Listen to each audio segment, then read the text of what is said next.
रमदान का महीना सिर्फ भूख और प्यास का नाम नहीं, ये रूह की सफाई, नफ्स की तरबियत और आखिरत की तैयारी का महीना है। जब इंसान रोजा रखता है तो सिर्फ उसका जिस्म नहीं बल्कि उसका दिल भी एक नई दुनिया की तरफ सफर करता है।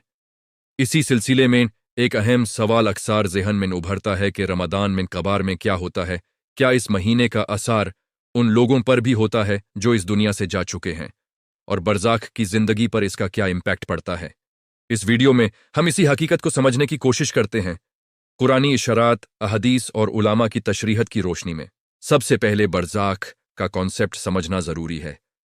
बरज़ाख वो आलम है जो मौत के बाद और क़यामत से पहले का दौर है। इसका जिक्र कुरान में सूरह अल-मुमिनून आयत 100 में मिलता है, जहां फरमाया गया कि मौत के बाद उनके आगे बरज़ाख है, उस दिन तक जब तक दोबारा उठाए ना जाएं। यानी कब्र असल में एक इंतज़ारी स्टेशन है जहां रूह अपने आमाल के मुताबिक सुकून या तकलीफ महसूस करती है। रमदान की फजीलत का जिक्र करते हुए हुमैन वो हदीस याद आती है जो मोहम्मद ने बयान फरमाई कि जब रमदान आता है तो जन्नत के दरवाजे खोल दिए जाते हैं, जहन्नुम के दरवाजे बैंड कर दिए जाते हैं और शयातीन को जंजीरों में जकड़ दिया जाता है।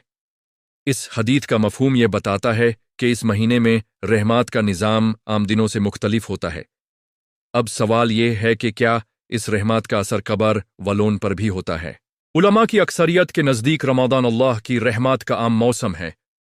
जो लोग दुनिया में ईमान और नेक आमाल के साथ चले गए, उनके लिए रमदान के दिन और रातें बरज़ख में भी रहमत का सबब बनती हैं। अहदीस में आता है कि मोमिन की कब्र जन्नत के बगोन में से एक बग बन जाती है, जबकि बड़कार के लिए कब्र जहन्नुम के गड्ढों में से एक गड्ढा होती है। यानी परफॉर्मेंस एवेल्युएशन मौत के बाद तुरंत शुरू हो जाता है। कब्र में मुनकर और नाकिर के सवालत, रूह का जिस्म से तल्लुक और आमाल का ज़हूर एक निज़ाम के तहत होता है। रमदान की खास बात यह है कि इस महीने में जिंदा लोगों के आमाल का सवाब बढ़ जाता है। जब कोई बेटा, बेटी, दोस्त या रिश्तेदार अपने मरहूम के लिए दुआ करता है, सदाका देता है, कुरान ख्वानी करता है, तो उसका सवाब बरज़ख तक पहुंचता है। ये फीचर बरज़ख सिस्टम का एक अहम हिस्सा है कि रूह को जिंदा लोगों के नेक आमाल का फ़ायदा मिल सकता है। यानी रमदान सिर्फ जिंदों के लिए ही नहीं बल्कि कब्र वालों के लिए भी रहमत का जरिया बन सकता है, अगर उनके लिए दुआ और इसाले सवाब किया जाए।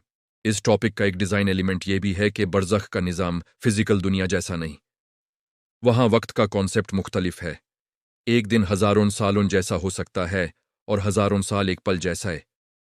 इसलिए जब हम कहते हैं कि रमदान आया तो दुनिया के हिसाब से 30 दिन हैं, मगर बरज़ख में इसकी कैफियत रूह के हाल के मुताबिक महसूस होती है। अगर रूह सुकून में है तो रमदान की रहमत उस सुकून को मजीद वसी कर सकती है।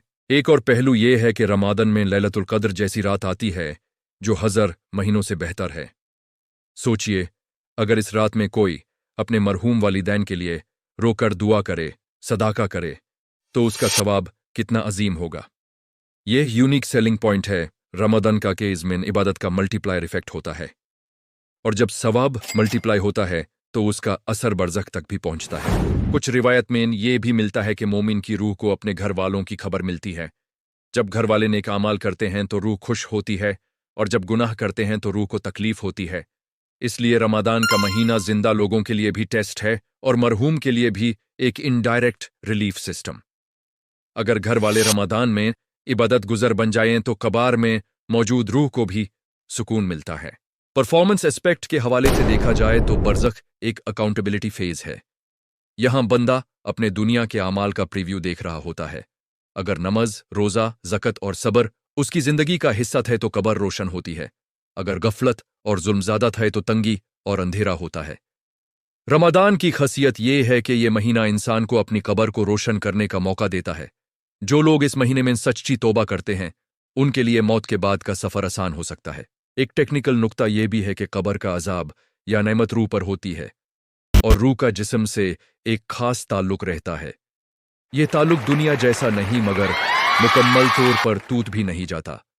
इसीलिए कब्र को विजिट करना, दुआ करना और सलाम भेजना मीनिंगफुल है। रमदान में अगर कोई रोज़ाना अपने मरहूम के लिए दुआ करे तो यह अमल बरज़ख में उन तक पहुंच सकता है। रमदान का साइकोलॉजिकल इम्पैक्ट भी गहरा है। जब इंसान रोज़ा रखता है तो उससे भूख और प्यास का एहसास होता है, जो कब्र की तन्हे और बेबासी की याद दिलाता है।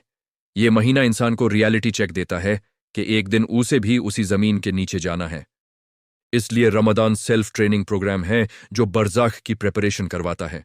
शॉकिंग हकीकत यह है कि कब्र की जिंदगी कोई कहानी नहीं, बल्कि एक हकीकी मरहला है जिसका जिक्र कुरान और हदीथ में वज़े तौर पर मौजूद है। और सबसे बड़ी बात यह कि रमदान इस मरहले पर असरअंदाज हो सकता है, मगर सीधा नहीं बल्कि जिंदा लोगों के जरिए। अगर हम अपने मरहूम के लिए दुआ न करें, सदाका न दें, तो वो इस रहमत से महरूम रह सकते हैं। लेकिन अगर हम रमदान को सिर्फ अपने लिए नहीं बल्कि उनके लिए भी जिएं, तो बरज़ख में उनके लिए आसानी का सबब बन सकता है। इस वीडियो का कोर मैसेज ये है कि रमदान और कब्र का तल्लुक एक रूहानी कनेक्शन है। रमदान रहमत का मौसम है और बरज़ख इंतज़ार का दौर। दोनों का मिलान हमें यह सिखाता है कि जिंदगी फानी है और आखिरत बाकी। जो आज हम कर रहे हैं वो कल हमारी कब्र का डिज़ाइन तय करेगा। अगर हमने रमदान को सही इस्तेमाल किया तो हमारी कब्र जन्नत के बाग की तरह हो सकती है, और अगर गफलत की तो वो ही कब्र तंग और अंधेरी हो सकती है जहां न रमदान की बरकत महसूस होगी न दुनिया की राहत।